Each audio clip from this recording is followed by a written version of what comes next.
नमस्कार मेरी YouTube family. आज हम लोग सुनते एक नई कहानी। मेरी बेटी की शादी थी और मैं कुछ दिनों की छुट्टी लेकर शादी के तमाम इंतजाम को देख रहा था। उस दिन सफर से लौटकर मैं घर आया तो पत्नी ने आकर लिफाफा मुझे पकड़ा दिया। लिफाफा अनजाना था, लेकिन प्रेषक का नाम देखकर मुझे एक आश्चर्यचकित जिज्ञासा हुई। अमर विश्वास का एक ऐसा नाम जिसे मिले मुझे वर्षों बीत गए थे। मैंने लिफाफा खोला तो उसमें 1 लाख का डॉलर चेक और एक चिट्ठी थी। इतनी बड़ी राशि, वह भी मेरे नाम पर। मैंने जल्दी से चिट्ठी खोली और एक ही सांस में सारा पत्र पढ़ डाला। पत्र किसी परी कथा की तरह मुझे अचंभित कर गया। लिखा था, आदरणीय सर, मैं एक छोटी सी भेंट आपको दे रहा हूँ। मुझे नहीं लगता है कि आपके एहसानों का कर्ज मैं कभी उतार पाऊंगा। ये उपहार मेरी अनदेखी बहन के लिए है। घर पर सभी को मेरा प्रणाम। आपका अमर। मेरी आंखों में वर्षों पुराने दिन सहसा किसी चलचित्र की तरह तैर गए। एक दिन मैं चंडीगढ़ में टहलते हुए एक किताबों की दुकान पर अपनी मनपसंद पत्रिकाएं उलट पलट रहा था। मेरी नजर बाहर पुस्तकों के एक छोटे से ढेर के पास खड़े एक लड़के पर पड़ी। वह पुस्तकों की दुकान पर घुसते हुए हर संभ्रांत व्यक्ति से कुछ अनुनय विनय करता और कोई प्रतिक्रिया न मिलने पर वापस अपनी जगह पर जाकर खड़ा हो जाता। मैं काफी देर तक मूक दर्शक की तरह ये नजारा देख रहा था। पहली नजर में ये फुटपाथ पर दुकान लगाने वाले द्वारा की जाने वाली सामान्य सी व्यवस्था लगी, लेकिन उस लड़के के चेहरे की निराशा सामान्य नहीं थी।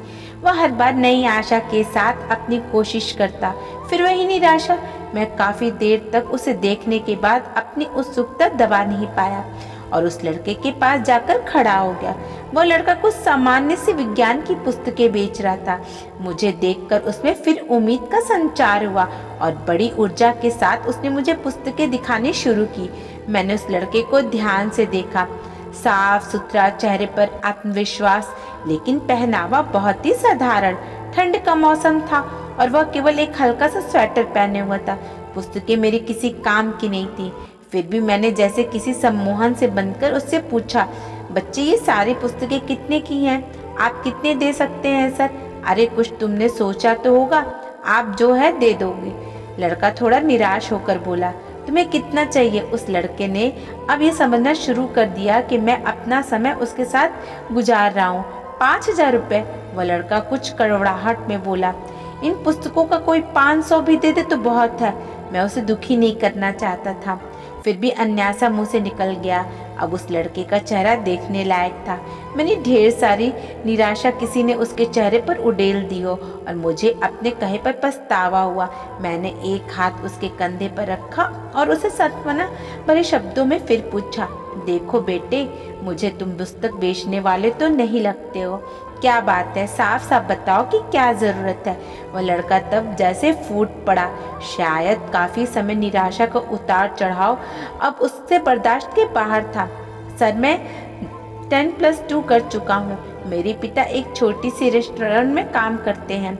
मेरे मेडिकल में चयन हो चुका है। अब उसमें प्रवेश के लिए मुझे पैसे की जरूरत है।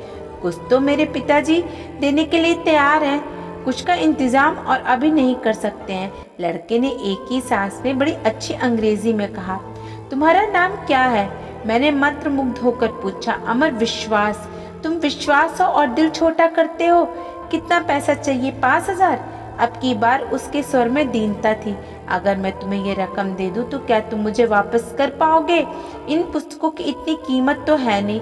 इस बार मैंने अपने पर्स में से 5,000 रुपये निकाले और जिनको मैं शेयर मार्केट में निवेश करने की सोच रहा था उसे पकड़ा दिया। वैसे इतने रुपए तो मेरे लिए भी मायने रखते थे, लेकिन ना जाने किस मुंह ने मुझसे वो पैसे निकलवा लिए। देखो बेटा, मैं नहीं जानता कि तुम्हारी बातों में, तुम्हारी इच्छा शक्ति में कितना दम है, लेकिन मेरा दिल कहता है कि तुम्हारी मदद करनी चाहिए, इसलिए कर रहा हूँ।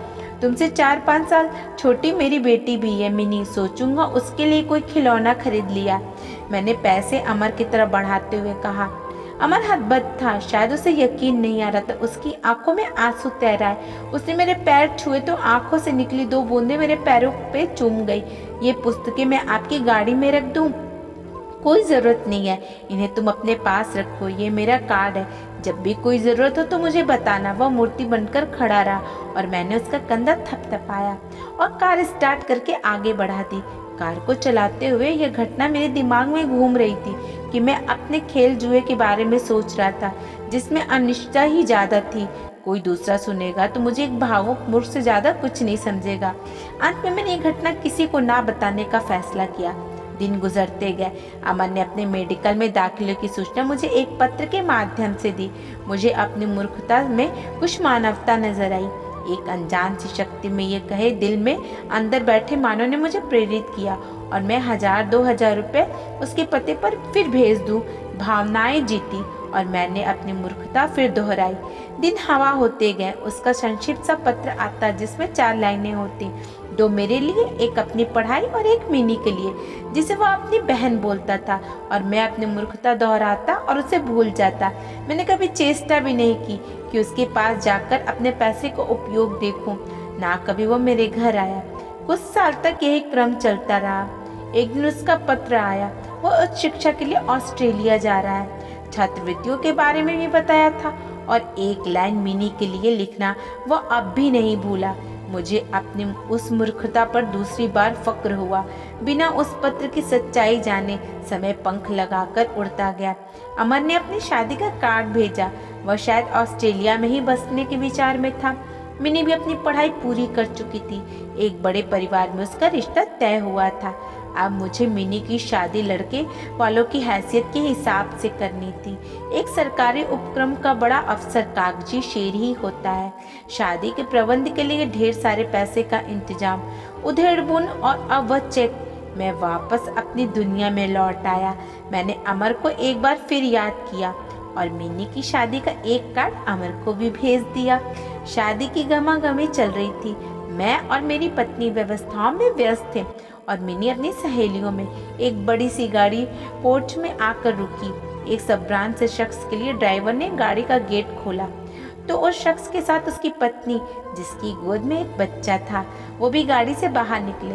मैं अपने दरवाजे पर जाकर खड़ा हुआ तो लगा कि इस व्यक्ति को पहले मैंने कहीं देखा है। उसने आकर मेरी पत्नी और मेरे पैर छुए। सर में अमर, वह बड़ी श्रद्धा से बोला। मेरी पत्नी अचंभित से खड़ी थी। मैंने बड़े गर्व से उसे सीने से लगा लिया।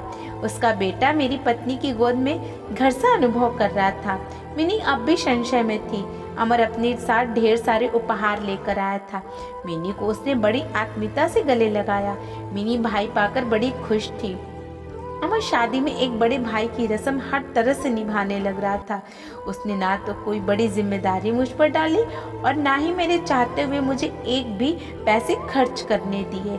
उसके भारत प्रवास के दिन जैसे पंख लगाकर उड़ गए। इस बार अमर जब ऑस्ट्रेलिया वापस लौटा तो हवाई अड्डे पर उसको विदा करने हुए ना केवल मेरी बल्कि मेरी पत्नी मिनी सभी की आंखें नम थीं।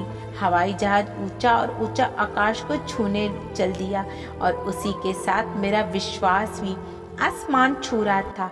मैं अपनी मूर्खता पर एक बार फिर गर्वित हो रहा था और सोच रहा था कि इस नश्वर संसार को चलाने वाला कोई भगवान नहीं है, हमारा विश्वास है। अगर इस कहानी ने आपके दिल को छुआ है तो सभी दोस्तों के साथ शेयर करें और हमारे चैनल को सब्सक्राइब कर लीजिएगा। धन्यवाद।